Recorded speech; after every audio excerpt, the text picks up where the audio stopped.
Gym myth Monday episode 2। ABS থাকতেই হবে, ABS না থাকলে সে হেলদি না, ফিট না, কিসের জিম করে? সো অনেক অ্যাথলেটদের কিন্তু অ্যাবস থাকে না, স্ট্রং ম্যানদের অ্যাবস থাকে না। যারা অনেক অ্যাথলেটিক, অনেক দৌড়াদৌড়ি করতে হয়, প্রচুর কার্ডিও করতে হয়, তাদের সাধারণত অ্যাবস থাকে। হয়তো দিনে দুইটা দুইটা ওয়ার্কআউট করে, একটা জিমে মাসেলের জন্য, আরেকটা দৌড়াদৌড়ি করে, বাইরে ফুটবল খেলে, ব্যাডমিন্টন খেলে, অথবা দৌড়াদৌড়ি করে, ক্রিকেট খেলে, তাদের অ্যাবস থাকে।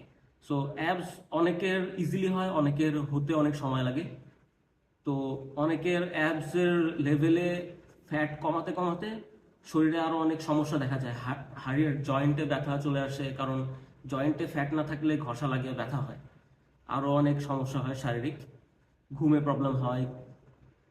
হেলদি থাকার জন্য অনেকের একটু বেশি ফ্যাট লাগে, অনেকের একটু কম লাগে, এই জন্য অনেকের ইজিলি অ্যাবস হয়ে যায়।